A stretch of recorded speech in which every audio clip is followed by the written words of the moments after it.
How much was Kim Kardashian's stolen jewelry really worth?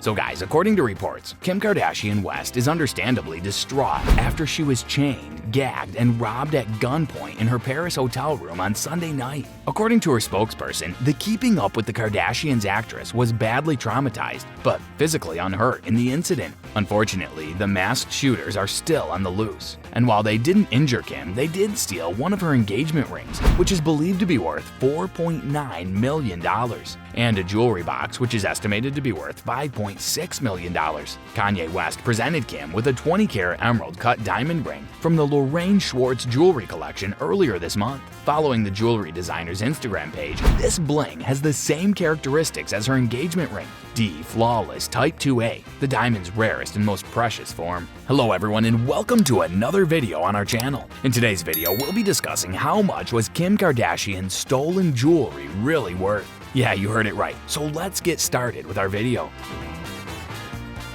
In the wake of the Paris robbery, Kim Kardashian West and Kanye West have been coping with the incident's aftermath as best they can. Most of their normally outspoken family members have kept their mouths shut since the event, allegedly taking time to reflect on everything, from their social media posts to whether or not the show Keeping Up with the Kardashians will go on as planned. Kardashian West's Parisian hotel room was robbed of 13 pieces of jewelry, totaling $5.6 million, according to TMZ, which claims to have gotten hold of the insurance paperwork for the items. Kardashian West's $4 million engagement ring is said to be the most valuable piece of evidence in a lawsuit filed against the reality star. Hotel des Portales, Kim Kardashian's Paris residence, was stolen at gunpoint Sunday night. According to reports, two guys in police uniforms burst into the reality star's room. According to reports, two masked men stole a $4.49 million ring and a $5.6 million jewelry box from Kanye West's wife, Kim Kardashian's home.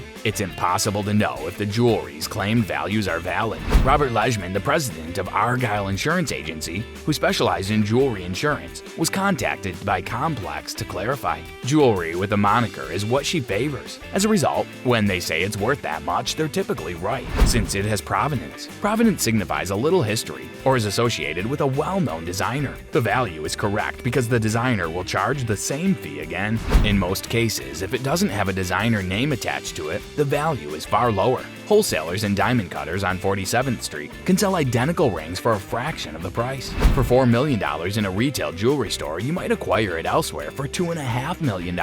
However, the designer's name on the shank of the mounting might increase its worth by 2 or 3-fold. It's difficult to say, but if they did, they'd insure it at an agreed value policy, which insurance companies term. You'll get what you've insured it for, rather than a replacement policy, which implies the insurance company will try to replace it with a supplier or jeweler they've established a relationship with, rather than the actual financial worth. However, the designer item necessitates a return to the original designer in this instance. Assuming that it was covered, we are confident that it was insured for the stated amount of the insurance. Insurance companies often want a copy of the purchase receipt. Companies like Cartier or Tiffany's can instruct Kim to wear it and lend it to her, for example. This means the person who loaned it to her will be the one who claims it. The designer usually has to be contacted again if a lost or stolen item is one of theirs. There's no way they can go to an ordinary jewelry store, put the pieces together, and deliver it to her without the designer's name attached, right? They could have charged the designer up to $4 million for it, but they could have insured it for less. It can be insured for any fair value.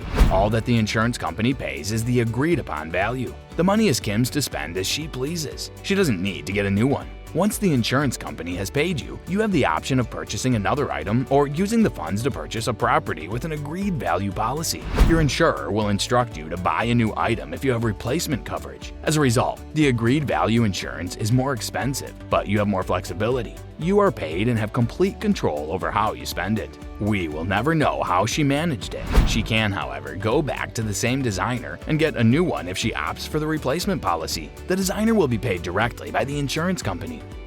Well, that's all for today's video. Tell us in the comments section how today's video was. I hope that you found this video interesting. If you want to see more like this, please consider subscribing. And don't forget to give comments and provide us with your valuable feedback. We'll see you in the next video with some more amazing, luxurious facts and stories. And until then, stay tuned.